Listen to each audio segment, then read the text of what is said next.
Seigneur, tu te mets en ce lieu ce matin et tu nous parles. Nous bénissons ton nom pour la porte qui est ouverte dans l'invisible. Nous bénissons ton nom pour cette connexion entre le ciel et la terre,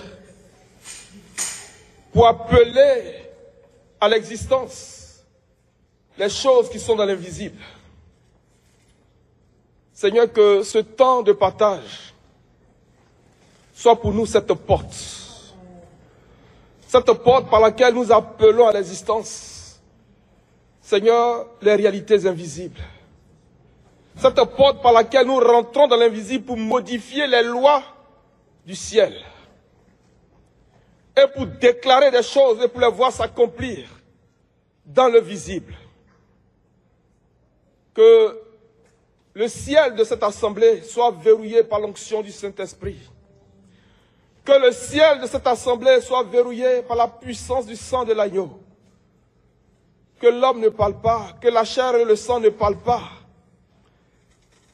mais que le Saint-Esprit prenne le contrôle de toutes choses. Que ta main repose sur chacun. Donne-nous d'être connectés à toi par le Saint-Esprit, afin de recevoir de toi tout ce que tu as rendu possible pour nous ce matin. Nous bénissons ton nom, Seigneur. Conduis ce temps, au nom puissant de Jésus. Alléluia.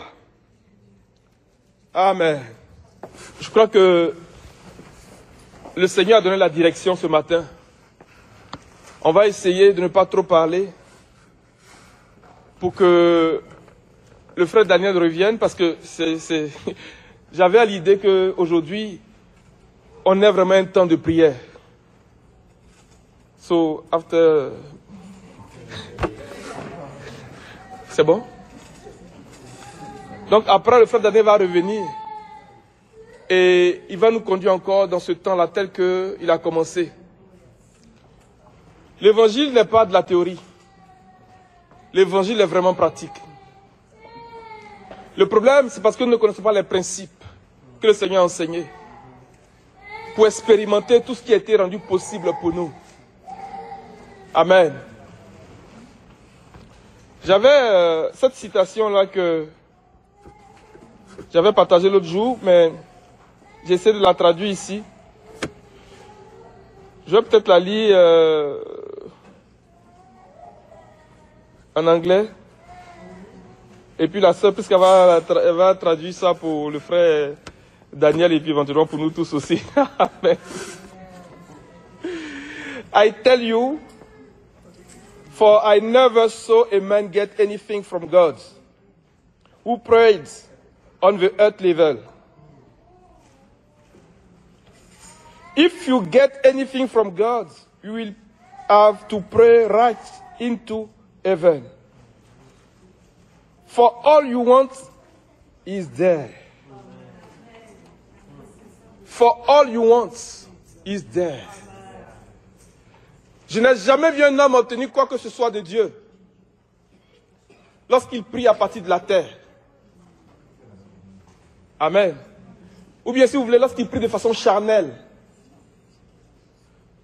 Si nous voulons obtenir quoi que ce soit de Dieu, si nous voulons obtenir quoi que ce soit, il n'a pas dit quelque chose, ou bien certaines choses, il dit quoi que ce soit. Il faudrait que nous prions en esprit. Il faudrait que nous prions depuis les cieux. Parce que tout ce que nous recherchons s'y trouve. C'est pour ça que l'apôtre Paul a dit que si vous êtes ressuscité avec Christ, recherchez les choses qui sont en haut. Amen. Le sujet que nous voulions aborder aujourd'hui, c'était de parler de comment rentrer dans le lieu secret. Comment rentrer dans le lieu secret? Alléluia. Nous allons nous inspirer donc du passage de Matthieu chapitre 6, le verset 5 et le verset 6. Et nous allons dire c'est quoi, est-ce que le lieu secret, quand on parle du lieu secret, c'est quoi? Et nous allons essayer de comprendre comment rentrer dans ce lieu secret-là. Ce que je veux partager à travers ce partage aujourd'hui, c'est de mettre sous nos yeux un mystère que le Seigneur a dévoilé, a révélé, lorsqu'il a donné des enseignements sur la prière. Il y a une doctrine de la prière. Il y a un enseignement de la prière. Et il nous faut connaître cette doctrine-là. Il nous faut savoir comment prier. Parce qu'on peut prier dans la chair. On peut prier aux yeux des hommes et ne rien avoir. On peut jeûner dans la chair et rien ne va se passer. Mais il y a une façon de prier pour obtenir tout ce que nous voulons. C'est ce que le Seigneur est en train d'enseigner ici, dans Matthieu chapitre 6, verset 5 et verset 6. Il révèle deux types de personnes. Il y a deux types de personnes, il y a deux façons de prier. Il y a une façon de prier qui est la prière hypocrite. Donc de prier pour être vu des hommes. Mais il y a une façon de prier qui est révélée dans le verset 6 du chapitre 6. Qui fait la lecture aujourd'hui? Est-ce qu'il y a quelqu'un pour faire la lecture? Parce que moi, ma Bible est en anglais.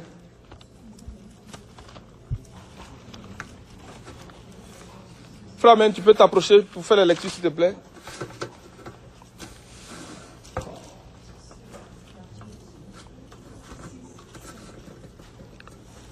Matthieu chapitre 6, verset 5 et verset 6. On ne va pas être trop long, parce qu'on veut prier. Alléluia.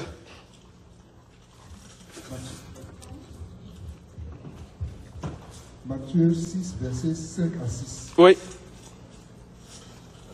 Lorsque vous priez, ne soyez pas comme les hypocrites qui aiment à prier debout dans les synagogues et au coin des rues pour être vus des hommes. Je vous le dis en vérité, ils reçoivent leur récompense. On peut prier pour être vu des hommes. Ça, c'est une façon de prier depuis la terre. C'est une façon de prier de façon charnelle.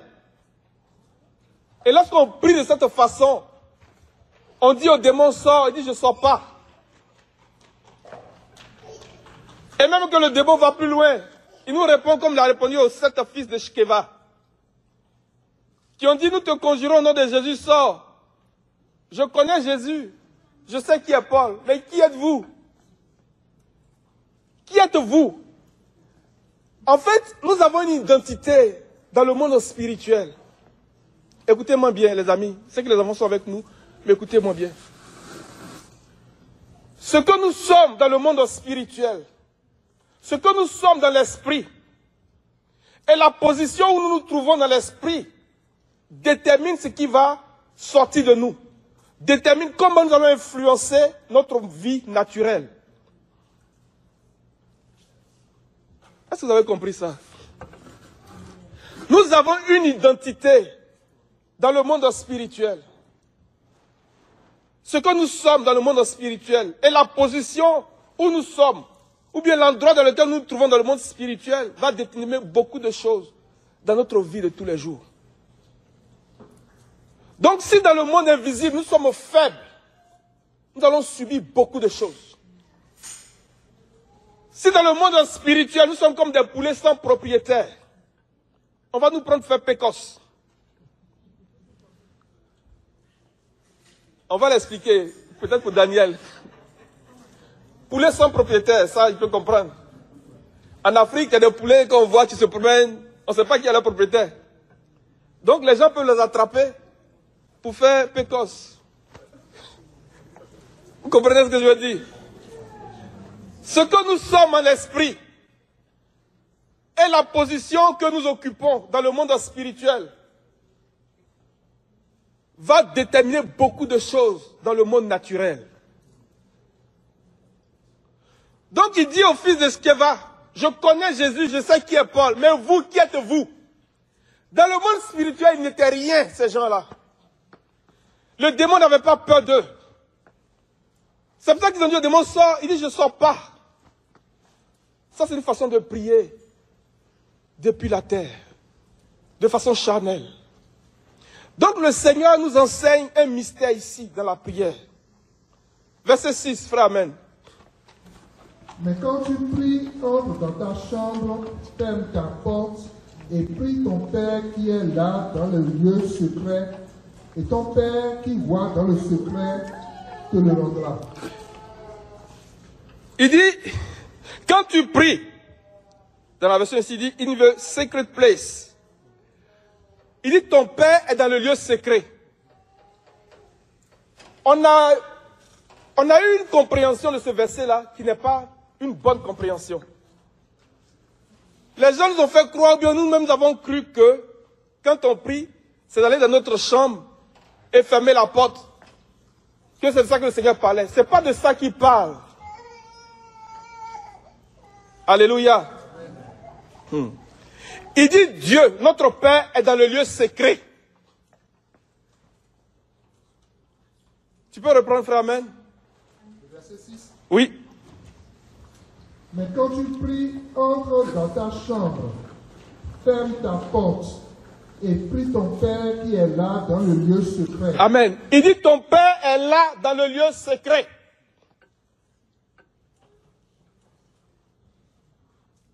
Ton Père est là dans le lieu secret.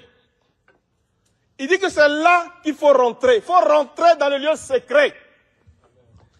Je vais insister parce que je veux être sûr que vous comprenez qu'on ne parle pas de notre chambre à coucher. Ce n'est pas de ça qu'il parle ici. Il dit Dieu, notre Père, est dans le lieu secret. Qu'est-ce que tu comprends? Il est dans le lieu secret. Il dit rentre dans le lieu secret. Rentre dans le lieu secret. Le lieu secret, ce n'est pas notre chambre, comme je l'ai dit. Le lieu secret nous parle de la présence de Dieu. Le lieu secret, c'est le lieu de notre autorité. C'est de ce lieu-là que nous prenons des décrets. C'est de ce lieu-là que nous proclamons des choses et nous les voyons s'accomplir. Quand on parle de l'autorité du croyant, cette autorité-là nous vient de notre intimité avec le Seigneur dans le lieu secret. Le Seigneur a dit à l'Église, dans Matthieu 18, et même lorsque Pierre a eu la révélation du nom de Jésus, il dit que sur cette révélation, je te donne les clés du royaume. Voyons aussi royaume ici comme le règne spirituel, le monde invisible, le domaine des esprits dans lequel Dieu habite et Dieu fonctionne. Est-ce que vous comprenez? Il dit, je te donne les clés du royaume des cieux. Ce que tu vas lier sur la terre aura été lié dans les cieux. Aura été lié. Ce que tu vas délier aura été délié. L'autorité du chrétien, de l'enfant de Dieu, peuvent être résumées en deux principes. De lier et de délier. D'autoriser et d'interdire.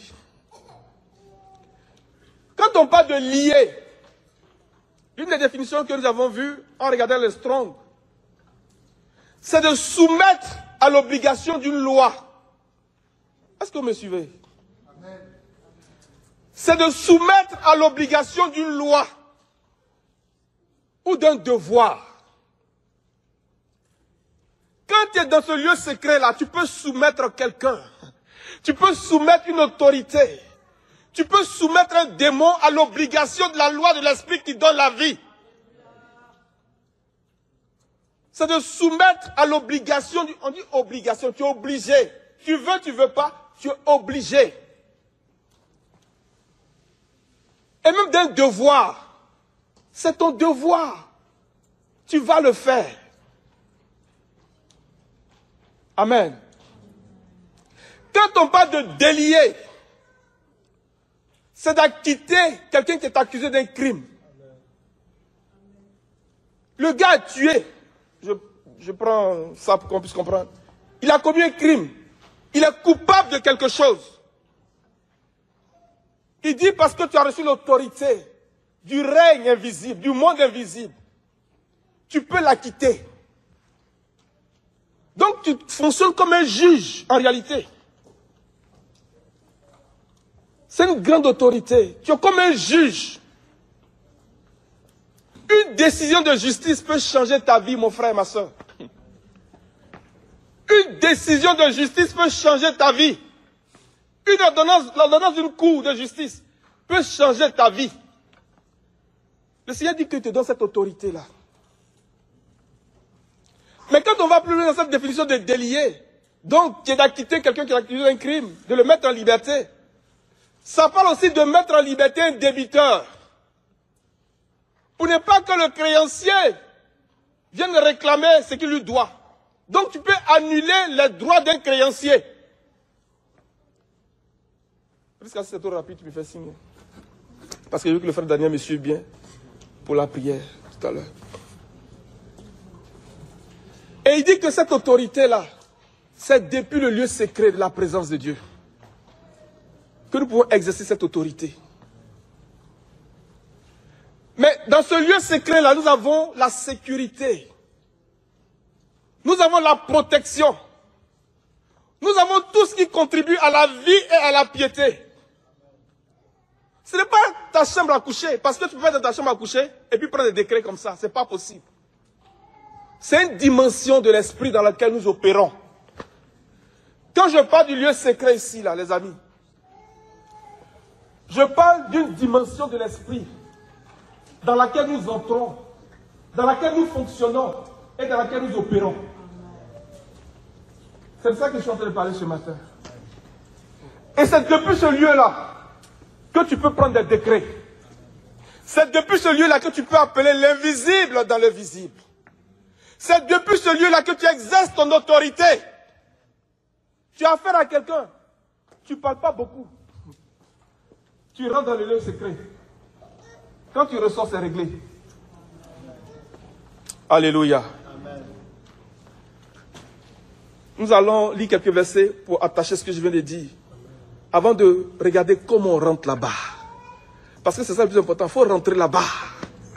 Je parle pour moi-même en premier.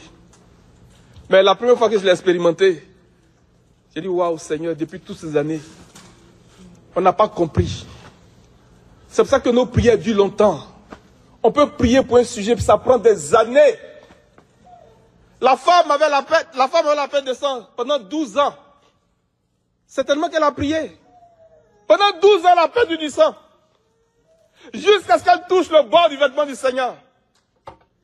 La femme à la bosse était bossue pendant 18 ans. Le jour où le Seigneur la rencontre, il dit, femme, tu es déliée, tu es délivrée, tu es déliée. Donc il la remet en liberté. Il la quitte, cette dame. Et aussitôt la Bible qu'elle se redresse. Les bosses que nous traînons depuis des années, les situations que nous traînons depuis des années, si nous rentrons dans le lieu secret de la présence de Dieu, c'est réglé. Alléluia. On va aller dans le psaume 91, dans la version Darby, et le psaume 27, le verset 5 aussi, dans la version Darby. Et il y a cette même idée d'Ésaïe 26, vers la fin du chapitre 26, quand il dit « Rentre dans le lieu secret jusqu'à ce que la colère soit passée ». On va le lire dans la version Darby, pour montrer que le lieu secret, ce n'est pas un lieu de visite, un lieu de tourisme. Ce n'est pas comme lorsqu'on vient à la prière ici. C'est en réalité un lieu d'habitation. C'est en réalité un style de vie. Parce qu'il dit que ce lieu secret, c'est une demeure. Et nous allons comprendre pourquoi est-ce qu'aujourd'hui, il est possible pour nous d'expérimenter ce qui nous a été annoncé. Lorsqu'il nous a été dit que le Seigneur a ouvert la possibilité pour nous de connaître un corps qui ne connaît plus les douleurs, les maladies, le vieillissement. C'est vrai, les amis. C'est vrai. Si nous trouvons le secret de comment rentrer, c'est des choses qui seront possibles pour nous aujourd'hui. Et le psaume 91 l'établit très clairement. Version Darby, psaume 91, verset 1. Verset 1. Celui qui habite dans la demeure secrète du Très-Haut logera à l'ombre du Tout-Puissant. Verset 2. J'ai dit de l'Éternel, il est ma confiance et mon lieu fort, il est mon Dieu, je me confierai en lui. Amen. Amen. Celui qui habite dans la demeure secrète du Très-Haut. Donc il dit c'est une demeure. C'est un lieu d'habitation. Quand on dit tel endroit est ma demeure, c'est là où j'habite. Mais quand on dit que Dieu habite dans un lieu secret, c'est comme je l'ai dit tout à l'heure. C'est une dimension de l'esprit. C'est un domaine de l'esprit. C'est un domaine spirituel dans lequel le Seigneur habite et fonctionne. Parce que Dieu est esprit. Donc il fonctionne dans un domaine, dans une dimension spirituelle. Donc rentrer dans le lieu secret, c'est être capable de rentrer dans cette dimension spirituelle, d'opérer dans le spirituel. C'est ça qu'on parle. Il faut qu'on soit capable d'opérer dans le spirituel, les amis. Sinon les bosses vont durer 18 ans. Sinon les pertes de sang vont durer 12 ans. Sinon on va rester à Bethesda 38 ans. 38 ans à Bethesda. C'est toute une vie. Ne soyons pas distraits, même si les enfants font du mouvement, écoutons. Parce que pendant qu'on priait tout à l'heure, le Seigneur m'a fait comprendre qu'il y a une connexion entre le ciel et la terre pour nous. Qu'il y a une porte qui est ouverte pour nous. Si nous sommes attentifs, si nous saisissons ce secret, nous allons rentrer et expérimenter des choses glorieuses, les amis. Celui qui demeure dans l'habitation secrète, tu peux reprendre, frère Alain? Celui qui habite dans la demeure secrète du Très-Haut. Celui qui habite dans la demeure secrète. C'est une demeure qui est secrète. C'est une habitation qui est secrète. C'est un lieu secret. C'est une dimension spirituelle. C'est un domaine dans l'esprit dans lequel Dieu fonctionne. Parce que Dieu lui-même, il est esprit. Celui qui demeure, celui qui habite dans la demeure secrète. Qu'est-ce qu'il a? Il a plein d'assurance. Continue, mon frère, jusqu'au verset 2. Celui qui habite dans la demeure secrète du Très-Haut logera à l'ombre du Tout-Puissant. J'ai dit de l'Éternel, il est ma confiance et mon lieu fort. Il est plein de confiance. Il n'a pas peur. Quand les choses arrivent, les situations arrivent. Aujourd'hui, les chrétiens tremblent comme des feuilles agitées. Quand il y a une situation, les chrétiens tremblent. Pendant que le monde est ébranlé, pendant que le monde tremble, les chrétiens aussi tremblent. Mais il dit quoi? Celui qui demeure, bien celui qui habite dans la demeure secrète du Très-Haut, repose à l'ombre du Tout-Puissant. Il est plein de confiance, il est plein d'assurance. Quand le monde est ébranlé, il est serein. Alléluia. Les frères vont continuer. Vas-y. Il est ma confiance et mon lieu fort. Il est mon Dieu, je me confierai en lui. Il est mon Dieu, je me confie en lui. Vas-y. Car il te délivrera du piège de l'oiseleur, de la peste calamiteuse. Il te couvrira de ses plumes, et sous ses ailes tu auras un refuge. C'est le lieu de notre refuge, c'est le lieu de notre délivrance. La peste qui rôde dans les ténèbres, la contagion qui frappe en plein midi, les flèches funestes de la mort et les terreurs de la nuit ne vont pas nous ébranler. Quand la Covid est arrivée, nous tous on était malades. Moi j'ai été plusieurs fois malade de la Covid. Même les chrétiens avaient peur. Mais il dit quand tu es là-bas, tu ne tombes pas malade. C'est vrai, les amis. Ce ne sont pas des fables, ce que je suis en train de dire ce matin. Ce n'est pas moi qui le dis, c'est écrit. Le Seigneur Jésus n'a pas connu la maladie. Parce que ce qui est vrai pour lui est attaché dans les Écritures. Parce que s'il avait été malade, il dit, mais tu es tombé malade, pourquoi ça là tu dis ça? Il n'a pas connu la maladie. Il dit que les flèches funestes volent en plein jour. Les incantations diaboliques des sorciers, les attaques des sorciers, des mystiques, ça vole. Et parce que notre identité spirituelle est faible. Parce que dans le monde spirituel, notre position est fragile. Comme les fils de Shkeva, on reçoit des coups. On reçoit des coups. Et les enfants de Dieu se retrouvent avec des maladies bizarres. Des maladies bizarres. Ils vont faire des radiographies, on ne voit rien.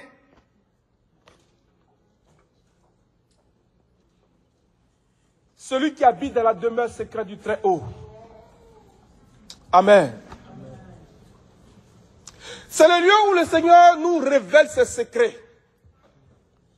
C'est le lieu où le Seigneur nous donne des révélations de ce que lui-même il est. Comme Moïse. La Bible dit que le Seigneur lui montrait une représentation de lui-même. Il lui parlait face à face. Il lui parlait bouche à bouche comme un homme parle à ses amis. Abraham était un habitué de la présence de Dieu. Dans un contexte où le jugement arrivait sur Sodome et Gomorrhe, personne sur la terre ne savait ce qui allait s'abattre sur Sodome et Gomorrhe. Personne ne savait. Abraham a eu le secret. Il a eu la révélation de ce que Dieu s'en allait pour faire. Cacherai-je à Abraham ce que je vais faire? Les amis, nous voulons rentrer. Nous voulons rentrer dans cette demeure secrète du Très-Haut. Nous voulons opérer dans l'invisible. Nous ne sommes pas devenus des mystiques. Ce n'est pas de ça que je parle. Mais tout ça est dans l'essence de notre nouvelle naissance. Alléluia. Continue mon frère Alain. Verset 6. Verset 5.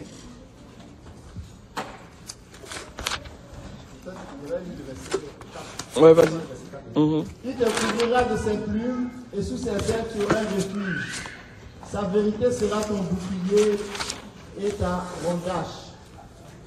Tu n'auras pas peur des frayeurs de la nuit. Tu n'auras pas peur. Les chrétiens sont plus peureux que les païens. Tu n'auras pas peur. Il dit tu n'auras pas peur. Tu n'auras pas peur. Continue, frère.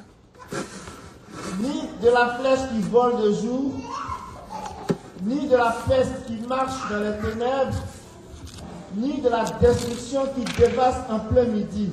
Il en tombera 1000 à ton côté et 10 000 à ta droite. 1000 à ton côté, 10 000 à ta droite. On parle d'un contexte de guerre. Ce qu'il dit là, c'est une allusion à la guerre. Aujourd'hui, on nous dit que nous sommes dans les temps de guerre et de bruit de guerre. Les nations montent leurs muscles à travers les armes nucléaires. Et le monde est agité, le monde a peur. Il dit, celui qui demeure, celui qui habite dans la demeure secrète du Très-Haut, ne va pas avoir peur dans un tel contexte. Que 1000 tombent à son côté, 10 000 à sa droite, tu ne seras pas touché. Quand on parle de l'enlèvement là, comprenons que nous allons opérer dans une réalité spirituelle. Alléluia. Continue mon frère, allez. Toi, tu ne seras pas atteint. Tu ne seras pas atteint. Verset 8. Seulement, tu contempleras de tes yeux et tu verras la récompense des méchants. Parce que toi, tu as mis l'Éternel, mon refuge, le Très-Haut pour ta demeure. Aucun mal ne t'arrivera et aucune plaie n'approchera de ta tente. Car il commandera à ses anges à ton sujet de te garder en toutes tes voies. Ils te porteront sur leurs mains de peur que tu ne heurtes ton pied contre une pierre. Quand il parle de commander, il parle de l'autorité. C'est de l'autorité qui nous parle. Notre autorité là nous vient du lieu secret de sa présence. Donc il faut rentrer là-bas. Allez, on va terminer le psaume. Tu marcheras sur le lion et sur l'aspic. Tu fouleras le lionceau et le dragon. Marcher sur le lion et l'aspic. L'aspic là, c'est serpent, c'est cobra. Mais ça, c'est notre autorité. Je vous donne le pouvoir de marcher sur les serpents et les scorpions. Et rien ne pourra vous nuire sur toute la puissance. Il dit bien, il n'a pas dit quelques puissances, il dit sur toute la puissance du diable. Amen. Sur toute la puissance du diable. Mais pourquoi aujourd'hui les chrétiens disent au nom de Jésus et puis le démon dit je ne sors pas? Pourquoi? Pourquoi quelqu'un est malade, on prie, puis rien ne se passe? Pourquoi? Pourquoi des gens sont liés par des situations? Les chrétiens prient, et puis il n'y a rien. Pourquoi? Est-ce qu'il nous a donné le pouvoir ou bien il nous a pas donné le pouvoir? Je vous ai donné le pouvoir. Je vous ai donné le pouvoir. Mais ce pouvoir est opérationnel depuis le lieu secret de sa présence. Celui qui sait comment rentrer dans ce lieu secret de la présence de Dieu va manifester cette autorité. Alléluia. On va s'attarder dans le psaume 27, verset 5 rapidement, pour continuer. Psaume 27, verset 5. 27. Verset 5. Car au mauvais jour, il mettra à couvert dans sa loge. Il me tiendra caché dans le secret de sa tente. Le secret de sa tente, de son tabernacle. Dans la version anglaise ici, il dit In the secret place of his tabernacle. Alléluia. Dans le lieu secret de son tabernacle. Donc ce lieu secret est en rapport aussi avec le tabernacle de Dieu. Mais dans le tabernacle, il y a un lieu secret. C'est ça qu'il est en train de dire. Dans le tabernacle, il dit dans le lieu secret de son tabernacle. Donc dans son tabernacle, il y a un lieu secret. Amen. Nous pouvons regarder ce sujet-là de comment rentrer dans le lieu secret de sa présence de deux façons. En regardant le cheminement à travers le tabernacle, parce que ce verset est une clé qui nous dit que le tabernacle est un lieu secret. En considérant, ou bien en cherchant à ce que chaque item du tabernacle devienne expérience, devienne réalité pour nous. À mesure que nous expérimentons chacun des items du tabernacle, des mobiliers du tabernacle, nous progressons, ou bien nous apprenons à rentrer dans le lieu secret de sa présence. On peut le regarder de cette façon. Amen. Mais pour ne pas être long, on va l'amener d'une certaine façon. Celui qui nous prend par la main et qui nous introduit dans le lieu secret de sa présence, c'est le Saint-Esprit. C'est le Saint-Esprit. C'est notre dépendance au Saint-Esprit qui nous donne accès au lieu secret de sa présence. Alléluia. C'est notre dépendance au Saint-Esprit qui nous révèle comment on rentre dans le lieu secret de sa présence. On va lire un verset. Jean 14, verset 1, verset 3. Frère Alain, on va aller un peu plus vite. Jean 14. Que votre cœur ne soit pas troublé. Que votre cœur ne se trouble pas. Vous croyez en Dieu, croyez aussi en moi. Croyez en Dieu, croyez en moi. Dans la maison de mon Père, il y a plusieurs demeures. Si ça n'était pas autrement, je vous l'aurais dit. Regardez, il parle de la maison de son Père. Est-ce que Dieu habite dans une maison physique? 1 Roi 8, verset 26. Salomon à la dédicace du temple a dit quoi? Quoi? Dieu habiterait-il réellement dans un temple physique? Les cieux des cieux ne peuvent le contenir. Dieu habiterait-il réellement ici? Mais pourquoi il parle de la maison de son Père? Jean 4, 24 dit que Dieu est esprit. Dans quelle maison il habite? La maison de Dieu, c'est la maison de prière. La maison de Dieu, c'est l'église. Mais la maison dont le Seigneur est en train de parler ici, à un autre niveau, c'est de dire que Dieu habite dans le monde des esprits. Dieu fonctionne et il opère dans le monde des esprits. Je ne sais pas si vous réalisez ce matin ce que nous sommes en train de regarder, mais c'est un sujet très puissant. Frère, tu vas continuer. Dans la maison de mon Père, il y a plusieurs demeures. Si ça n'était pas autrement, je vous l'aurais dit, car je vous ai préparé une place. Maintenant, il dit, dans cette maison-là, il y a plusieurs demeures. Donc, dans le monde des esprits, il y a plusieurs domaines. Est-ce que vous comprenez? Il y a plusieurs domaines, il y a plusieurs lieux dans le monde des esprits. Et l'un des lieux dont nous parlons, dans lequel Dieu opère et fonctionne, c'est le lieu secret de son tabernacle. C'est le lieu secret de sa présence. Est-ce que vous comprenez? Frère Daniel. Oui. Frère Alain, tu vas reprendre. Amen. Il y a plusieurs versets 2. Reprends à partir du verset 1, s'il te plaît. À partir du verset 1. Ouais. Tu dis dans Gabriel. Tu peux aller dans n'importe quelle version, pas de problème. Que votre cœur ne soit pas troublé. Vous croyez en Dieu, croyez aussi en moi. Verset 2. Dans la maison de mon Père, il y a plusieurs demeures. S'il en était autrement, je vous l'aurais dit. Car je vais vous préparer une place. Verset 3. Et si je m'en vais et que je vous prépare une place, je reviendrai et je vous prendrai auprès de moi, afin que là où moi je suis, vous soyez aussi. Amen. Il dit, dans la maison de son Père. Pourquoi il parle de maison? On va dire maison de Dieu. Permettez l'expression. Salomon dit, à la dédicace du temple, que cette maison que j'ai construite, est-ce que Dieu va réellement habiter dedans? Frère Alain, 1 Roi 8, verset 26. Parce que Dieu lui-même, là, il est esprit. Il dit que les cieux des cieux ne peuvent le contenir. Donc, qu'est-ce qu'il veut dire par maison? Qu'est-ce qu'il veut dire par maison? La maison dont il parle ici, c'est un domaine spirituel. C'est le domaine des esprits.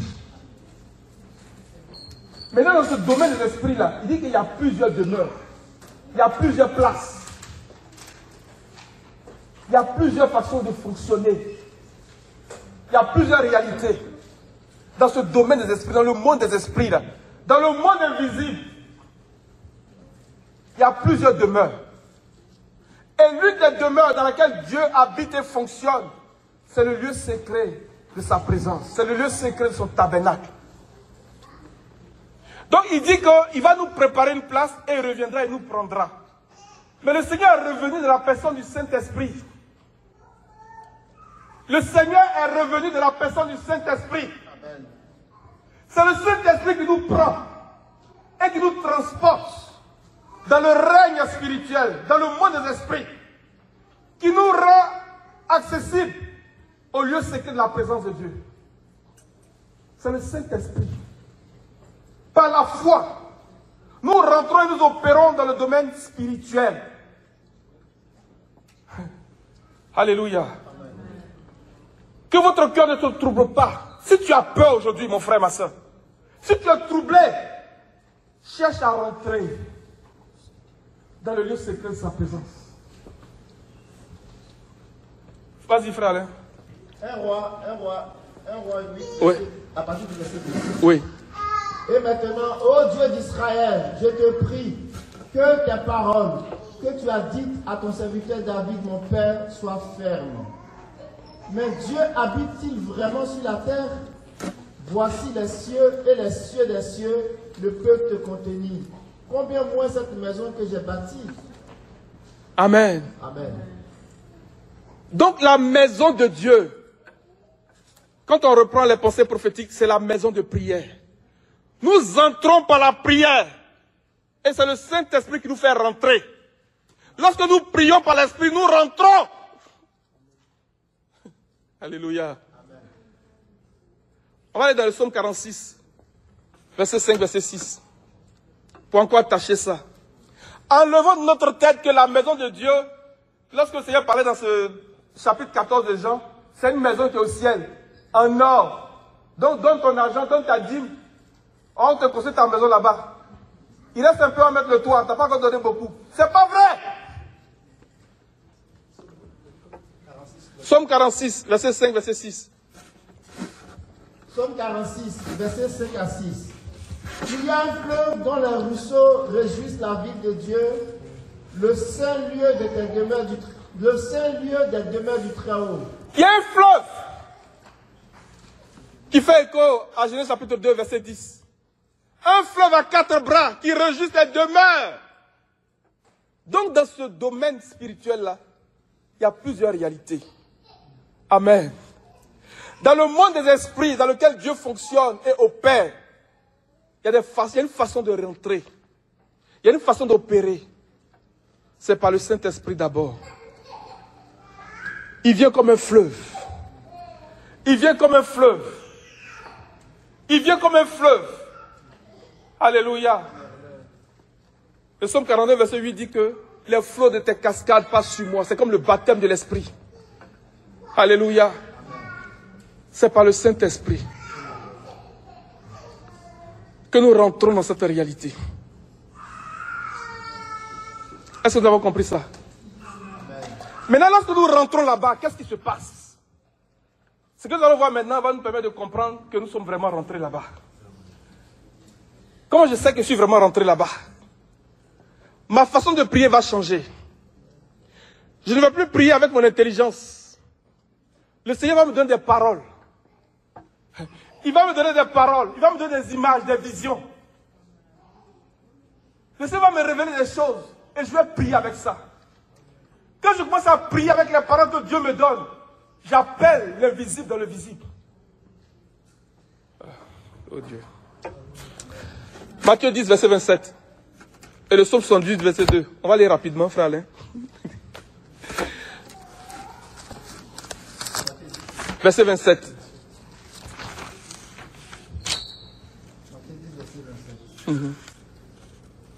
Ce que je vous dis dans les ténèbres, dites-le dans la lumière. Amen. Il dit, ce que je vous dis dans les ténèbres, ce n'est pas ténèbres.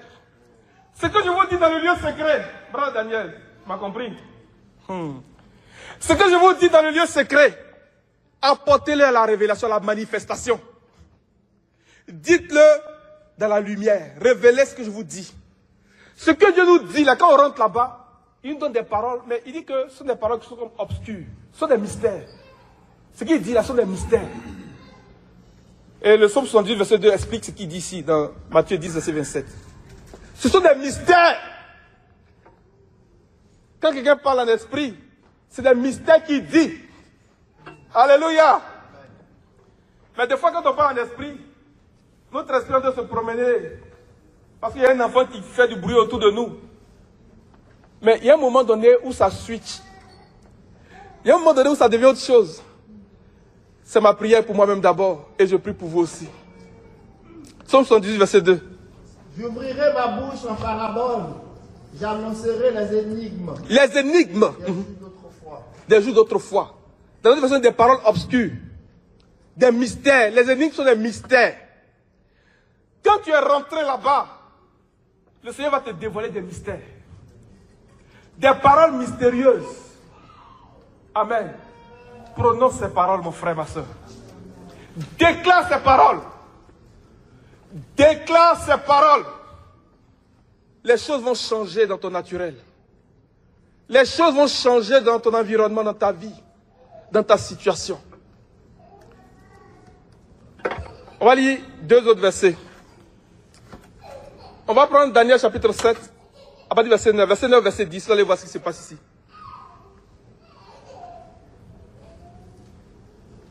Je vis jusqu'à ce que les trônes furent placés et que l'ancien des jours s'assit. Son vêtement était blanc comme la neige et les cheveux de sa tête comme de la laine pure. Son trône était des flammes de feu. Les roues du trône, un feu brûlant. Amen. Daniel, ce qu'il est en train de dire ici, là. Daniel est en train de dire qu'il fonctionnait comme un voyant. Quand il dit je vis là, c'est pas il était là et puis il a vu comme ça. C'est un voyant. Tout à l'heure, on va voir que l'autre chose que nous devons rechercher pour rentrer dans le lieu secret de la présence de Dieu, c'est de développer nos capacités prophétiques. Quand je parle de notre capacité prophétique, je parle de nos sens spirituels. Il faut que nos sens spirituels se développent. Nos yeux, notre ouïe, notre toucher, notre senteur.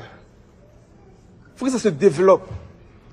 Parce que de même que nous avons des sens naturels, les 5 sens naturels, dans le monde spirituel, nous avons aussi des sens spirituels. Ce sont nos capacités prophétiques. Donc il faut que ces capacités se développent. Donc quand Daniel dit qu'il a vu, il est en train de dire qu'il fonctionne comme un voyant. Amen. Il fonctionnait comme un voyant. Donc il dit qu'il a vu des livres ouverts. Et il y a une cour qui s'est mise en place. Une cour de justice, on pourrait dire.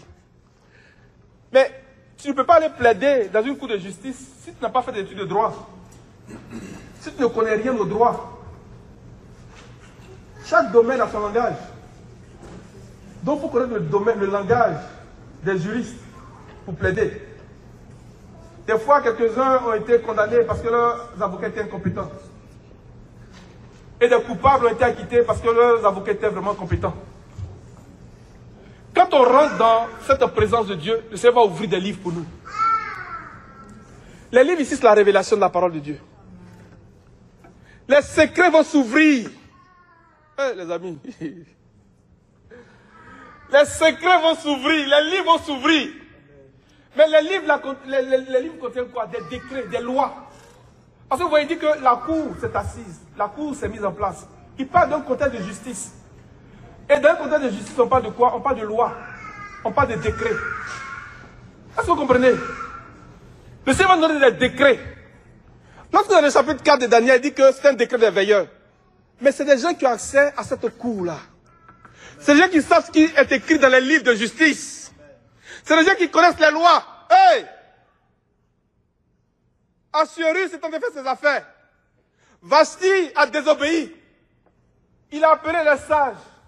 Ceux qui connaissaient les terres et les lois, il dit que c'est comme ça que se réglaient les affaires du roi. Alléluia. Oh les amis, rentrons dans ce lieu-là. Le Seigneur va ouvrir des livres pour nous.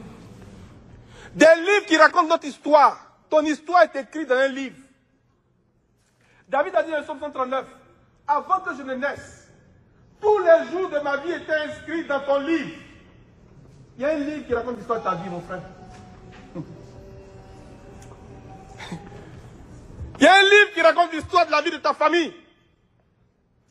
Il y a un livre qui raconte ton avenir. Mais comment tu peux le connaître? Comment tu peux le découvrir? En dehors de la présence de Dieu. Lorsque tu rentres dans cette présence de Dieu, là, le Seigneur ouvre le livre pour toi. Amen. Et tu vois ce qui est écrit à ton sujet. Tu vois ce qui est écrit de toi. Et tu commences à réclamer ça. Tu commences à déclarer ces choses. Et tu vas voir ces choses s'accomplir. Alléluia. Amen. Donc, lorsque nous rentrons là, Matthieu 10 dit que le Seigneur nous révèle des mystères. Lorsque nous rentrons là, Daniel nous dit ici que nous avons accès à des livres. Des livres qui contiennent le droit, qui parlent de justice. Des livres qui contiennent des décrets. Quand on dit je prends un décret là, tu ne peux pas te lever et dire parce que moi j'ai dit ça c'est un décret. C'est faux. Il faut que ce que tu dis soit écrit quelque part. Parce que si tu dis quelque chose qui n'est pas écrit quelque part, ça n'a aucune valeur. Ça n'a aucun effet. Le décret que je prends aujourd'hui sur ma famille, sur ma vie, est écrit quelque part. Il faut avoir accès à la présence de Dieu pour avoir accès à ce décret-là. Quand le Seigneur ouvre ce livre-là, tu le vois et tu le déclares. Tu le déclares. Tu appelles l'invisible dans le visible. Alléluia. La semaine dernière, alors que je m'imprégnais de ce message, j'étais allé rendre visite à quelqu'un. Et en arrivant, la personne avait un de ses yeux, je crois que c'est l'œil gauche, qui était complètement fermé. Parce qu'il y avait une grosse masse qui était apparue ici. L'œil était complètement fermé. Quand je dis fermé, fermé de chez fermé. Donc je demande à la personne, mais qu'est-ce qui s'est passé?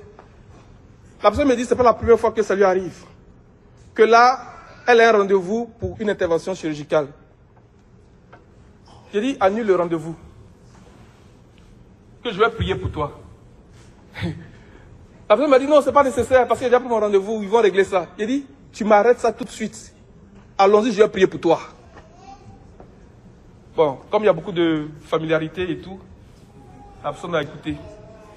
Je n'ai pas prié beaucoup, hein. J'ai fait des déclarations. J'ai commandé à la masse de disparaître. Je vous dis, son œil était fermé. C'est pas de la blague. Fermé de se fermer. Et puis c'était gros. Et puis je dis, c'est réglé. Et puis je partais et dit, annule ton rendez-vous médical. C'est réglé. Et hier, par un concours de circonstances, je devais aller voir la même personne. Je dis, ah tiens. La dernière fois j'ai prié pour la personne, je vais aller voir ce que ça a donné la prière. J'arrive. Je vois la personne, la masse a disparu. Ses yeux sont ouverts. Amen. Je dis, mais tu es allé à l'hôpital? Il dit, non. Je n'ai pas eu besoin de partir, j'ai annulé le rendez-vous. Amen. Alléluia. Les amis, rentrons dans ce lieu-là. Parce que pendant que je m'en adresse à la personne, j'étais en train de méditer sur le sujet. J'étais tellement imprégné de cette réalité que quand je suis arrivé, je n'ai même pas cherché à comprendre. J'ai dit, allons-y, je vais prier pour toi. Rentrons dans ce lieu-là. Rentrons dans ce lieu-là. Et dans le cours de la semaine, j'ai fait un songe me concernant. Dans le songe, c'est comme si j'avais mis ma main droite dans de l'acide. Et mes doigts étaient comme tous coupés, ma main droite. Et je pleurais, parce que c'était fini là, je suis droitier. Et puis à un moment donné, c'est comme si l'esprit me dit, mais arrête de pleurer. Parle à tes doigts. Et j'ai arrêté de pleurer. J'ai commencé à parler à mes doigts. J'ai dit, pousse, pousse. Et pendant que je déclarais, les doigts poussaient. Tous les doigts sont revenus. Les amis, rentrons dans ce lieu-là. Apprenons à rentrer dans ce lieu. C'est le lieu de notre autorité. Nous allons commander à des situations. Les situations vont obéir. Les doigts poussaient. Je regardais mes doigts qui poussaient, qui sortaient. Tous les doigts sont revenus. Et dans ce rêve, même ma femme était là et puis on constatait tous les deux les doigts qui apparaissaient. Alléluia. Amen. On va lire 2 autres passages pour montrer ce que nous découvrons, ce que Dieu nous donne dans ce lieu-là. Parce que dans ce lieu-là, il y a des voix. Dieu parle. Dieu là, il parle. Quand on prie là, on ne prie pas de prier pour se lève pour partir. Non! Dieu parle. Apocalypse 4, verset 5. Daniel, prépare-toi parce qu'on va rentrer en prière tout à l'heure. Oui. Et du trône sortent des éclairs, des voix et des tonnerres. Et il y a 7 lampes de feu brûlant devant le trône, qui sont les 7 esprits de Dieu. Amen. Il y a beaucoup de choses à dire sur ce verset. Mais nous savons que Jean a eu accès à la présence de Dieu. Ok? Jean est rentré parce que la porte a été ouverte pour lui. C'est pour ça que nous parlons du fait que pour qu'il y ait connexion entre l'invisible et le visible, ça prend des portes. Donc la porte s'est ouverte et Jean est rentré. Et Jean décrit ce qu'il a vu. Et dans ce qu'il dit, il y a eu des voix qui sortaient. Quand nous rentrons dans la présence de Dieu, les amis, soyons assurés qu'il y a des voix qui sortent. Il y a des voix qui sortent. Alléluia. J'ai un témoignage aussi à ce sujet. Ma bien-aimée sœur attendait son stage. Ça fait 5 mois qu'elle est partie et puis moi je dors seul. Attention.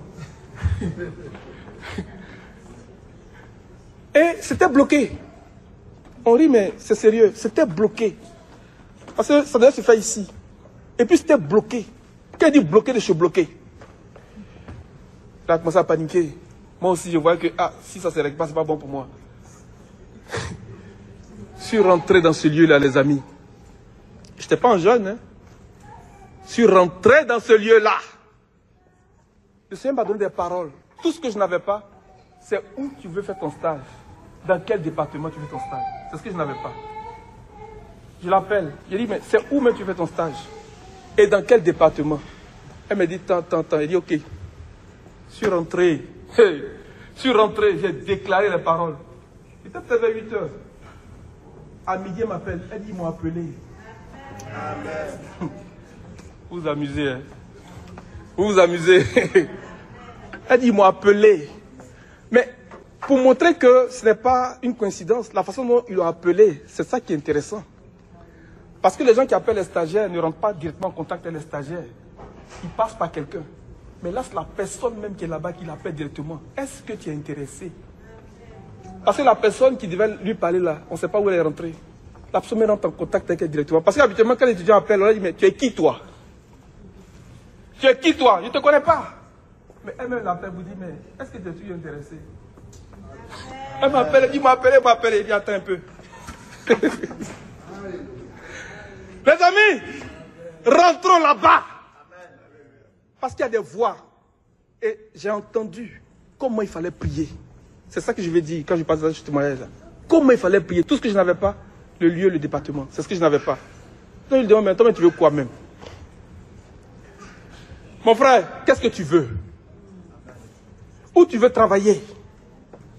Qu'est-ce que tu veux faire? Qu'est-ce que tu veux? Frère Daniel, what do you want? For your job, for your family. Qu'est-ce que tu veux? Rentre là-bas.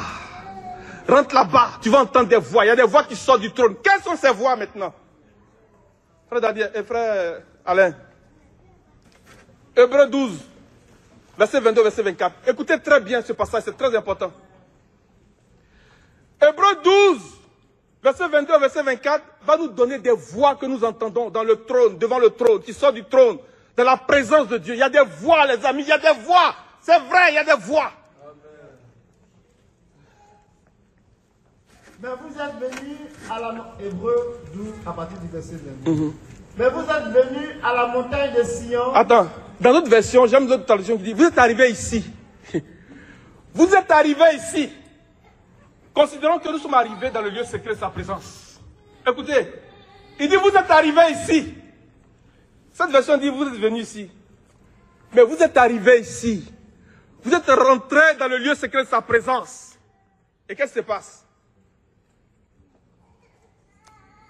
Vous êtes arrivés ici, et à la cité du Dieu vivant, la Jérusalem céleste, et à des myriades d'anges, l'assemblée universelle, et à l'assemblée des premiers-nés écrits dans les cieux, et à Dieu, juge de tous, et aux esprits des justes, consommés.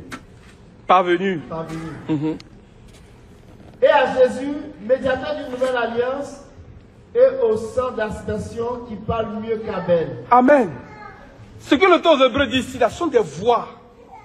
Qu'est-ce que vous êtes arrivé ici, à la cité du Dieu vivant? Et c'est ce que Abel a fait dit, à la voix du sang de Jésus, qui parle pour nous mieux que le sang d'Abel. Ce sont des voix. Il y a des esprits des justes qui parlent devant le trône. Il y a la voix de Dieu qui est le juge de tous qui parle. Quand un juge parle, c'est pour faire quoi? Donner des verdicts. Jacob, son beau-père, qui est son oncle, l'a pris pendant 20 ans. L'a utilisé comme un esclave. A changé son salaire 10 fois. Mais le jour où il est sorti de son beau-père, il a dit quoi? Dieu a rendu son verdict. La voix du sang de Jésus parle pour nous dans le lieu de sa présence. Quand tu as une situation, quand on parle du sang, on parle de la rédemption.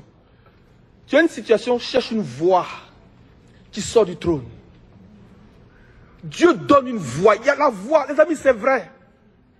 Et aligne ta parole, ta prière sur cette voix. Quand tu entends une voix, il ne faut pas argumenter. C'est là où la foi embarque. Parce que moi, ce jour-là, si j'avais douté, pour dire, afin vous êtes bloqué comme ça, même tout le monde n'a pas encore vu, non, ça c'est mon imagination. Alors qu'il est là, il sera dans le froid. Le froid arrive, hein. C'est pas la foi, les amis. Oh. C'est pas la foi, ne doutons pas. Parce que Dieu parle. Lorsque tu entends la voix peut te parvenir de façon audible. C'est pas courant. Mais c'est une pensée que Dieu met en toi. Et tu arrêtes de prier avec ton intelligence. Tu proclames ce qui te vient dans la pensée. Tu déclares ce qui te vient dans l'esprit. Oh. C'est comme un téléchargement. Tu déclares, tu répètes mot pour mot. Il a dit à Ézéchiel, parle la saison et dis-leur. Si tu regardes les autres qui sont complètement secs, tu dis, quel ancien sec peut venir à la vie? Il dit, dis-leur, voici ce que dit l'Éternel. Je vais faire rentrer en vous un esprit et vous vivrez. Amen. Quand Dieu parle, tu répètes. C'est ça la prophétie. Amen. Prophétiser, c'est de dire ce que Dieu a dit. Exactement. Et ce qu'il a dit, j'ai prophétisé conformément à l'ordre que j'avais reçu. Il ne faut pas changer. Hein? Parce que si tu changes, ce n'est pas Dieu qui a parlé. Ce qu'il dit là, tu répètes.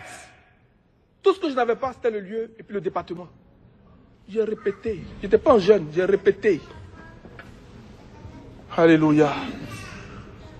Il dit à la voix du sang de Jésus qui parle mieux pour nous que le sang d'Abel. Ça veut dire quoi? Dans Genèse 4, versets 8, 9 à 12, lorsque Caïn a tué son frère, le Seigneur va dire que la voix du sang, quand on lit en français, ça ne paraît pas bien, mais le sang là, en hébreu, c'est au pluriel. C'est pour ça qu'on dit qu'un meurtre est un génocide en puissance. Parce que toute la descendance d'Abel avait été comme supprimée à cause du meurtre. C'est pour ça que le breu met les voix du sang. C'est le sang au pluriel. Crie de la terre jusqu'à moi. Et puisque tu as fait ça, tu seras maudit. Tu vas errer, tu seras vagabond. Donc, la voix du sang d'Abel, bien les voix des sangs d'Abel appelaient donc au jugement. Comprenez? C'était un jugement que Dieu avait prononcé sur Caïn. Mais la voix du sang de Jésus dit quoi? À la croix, il a dit, Père, pardonne-leur, car ils ne savent pas ce qu'ils font. Donc la voix du sang de Jésus, c'est la voix de la miséricorde. C'est la voix de la grâce, du pardon. Ah, les amis, c'est rien pour vous. Amen. Heureux l'homme à qui ses fautes sont pardonnées. Heureux l'homme à qui Dieu n'impute pas ses transgressions. C'est la voix du sang de Jésus qui appelle au pardon, qui appelle à la miséricorde. Il dit, Père, pardonne-leur. Et David avait tellement bien compris lorsqu'il écrivait le psaume 51. Parce qu'il a pris la femme d'un gardien de l'arche, d'un guerrier du Seigneur, de quelqu'un qui soutenait les guerres de l'Éternel. Non seulement ça, il a voulu dissimuler son acte en enivrant le gars. Ça n'a pas marché. Il a tué le gars, mais de la manière la plus horrible, en faisant mourir de la main de leurs ennemis. Il devait mourir, ce gars. David devait être jugé selon la loi. Mais la voix du sang de Jésus, permettez-moi l'expression, a plaidé pour lui. David n'est pas mort. Le Seigneur a dit, tu ne mourras pas. Donc David a tellement compris, il dit, heureux l'homme. Celui à qui on a pardonné beaucoup, aime beaucoup. On ne t'a pas beaucoup pardonné. C'est pour ça que tu es assis là, tu ne réagis pas. Alléluia. On ne t'a pas beaucoup pardonné. Il a tellement compris, heureux l'homme à qui Dieu ne tient pas compte de sa faute, à qui les péchés sont pardonnés. Amen. Je le dis pour moi-même, j'ai des frissons. Dieu a pardonné à David. Quand la voix du sang de Jésus parle pour toi, mon ami, ta faute est enlevée, quel que soit ton péché, tu es coupable, mais la voix du sang de Jésus plaide pour toi. Amen. Et tu es acquitté, tu es délivré. Que Dieu nous aide à rentrer dans cette dimension-là. Où quel que soit notre péché, nous entendons la voix du sang de Jésus. Père, pardonne-lui. Père, pardonne-lui. Il a déposé son sang sur le propitiatoire. Qui crie pour toi, pardonne-lui. Pardonne-lui. C'est pour ça que Jean dit qu'il est comme notre avocat. Il intercède pour nous. Si quelqu'un a péché, nous avons auprès du Père un avocat qui plaide pour nous. Mais c'est par la voix du sang de Jésus que le Seigneur plaide pour nous. Mais la voix du sang de Jésus est puissante. Parce que c'est la voix de son sang qui a fait de nous des prêtres rois aujourd'hui. Et qui nous donne l'autorité de légiférer. Qui fait de nous des gens qui pourront rentrer dans la présence de Dieu pour le servir. Qui fait de nous des gens qui pourront nous tenir de sa présence. C'est la voix du sang de Jésus. Mais il dit aussi qu'il y a la voix du médiateur. Je ne vais pas parler de toutes ces voix.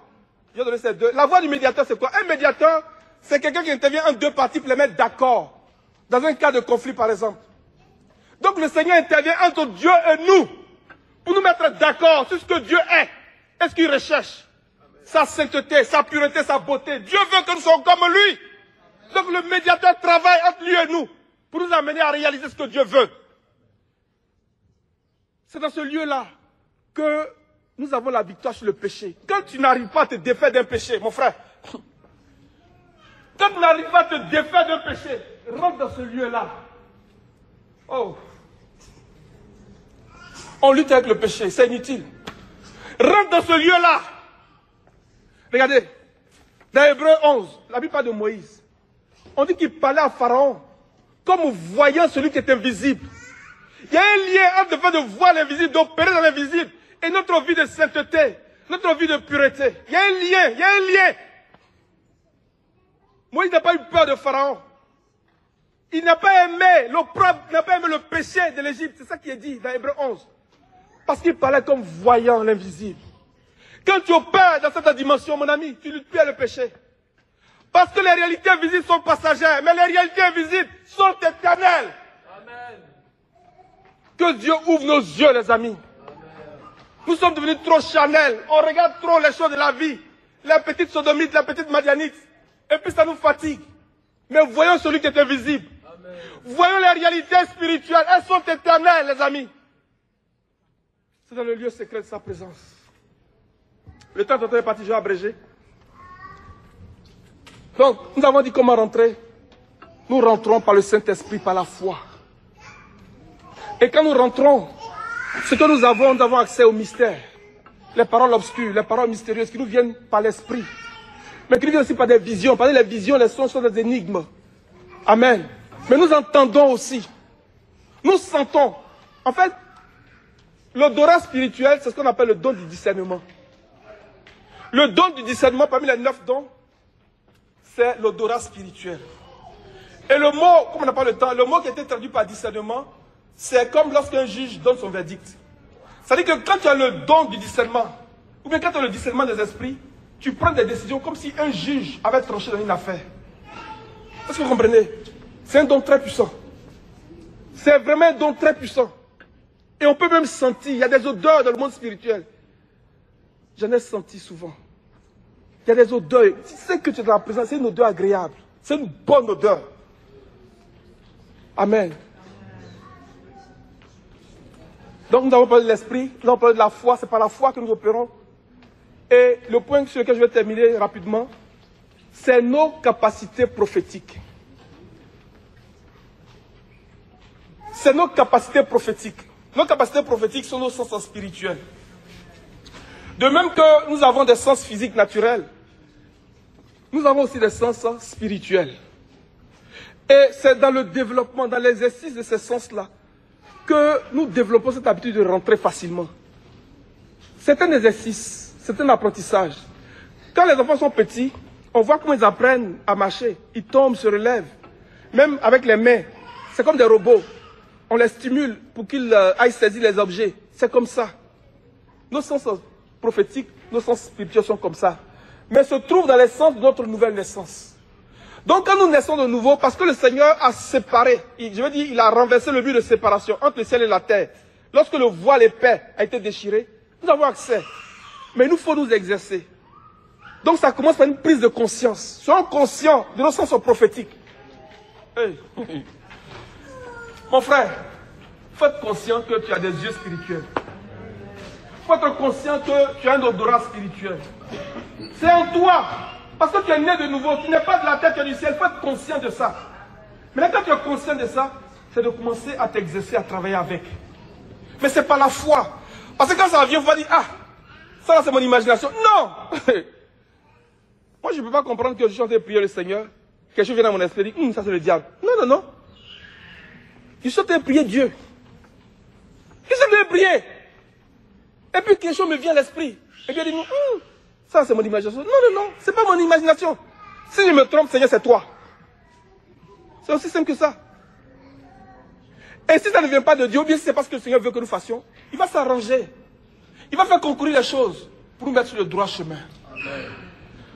Alléluia. Je vais m'arrêter là, le temps est parti. Je voudrais qu'on puisse prier ce matin. Frère Daniel, tu vas t'approcher.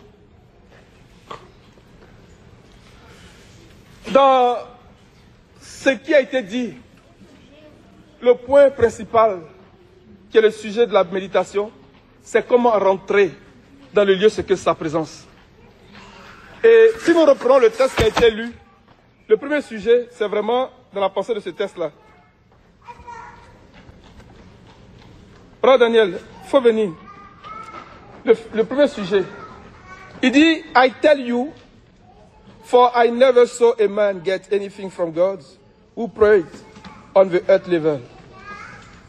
If you want to get anything from God, you will have to pray right into heaven. For all you want is there. Que Dieu nous apprenne à prier en esprit. Oh, que Dieu nous apprenne à prier depuis le ciel. Frère Alain, c'est pas tu es parti, mais le passage qu'on a lu hier là, dans Juge 5, verset 20, tu vas le lire pour aider Daniel dans le sujet. Première chose. Deuxième chose, que nos capacités prophétiques, our eyes, c'est ça, développe, vraiment que Dieu nous aide à développer ça. Et troisième chose, la foi. La foi, que Dieu nous donne beaucoup de foi. Et que nous tous qui sommes ici, nous sommes des habitués. On rentre enter, you pray, and you call all things in the heaven. Alléluia. Frère, allez, tu vas lire pour nous. Allez, on va lire un verset, puis tu vas... Viens. Juge 5, verset 20. Ça, c'est... Vas-y, la sœur Sandra connaît le verset. Juge 5, verset 20. Des cieux ont combattu. De la sentière, les étoiles combattues contre Sisera. Amen. Amen. When does this end?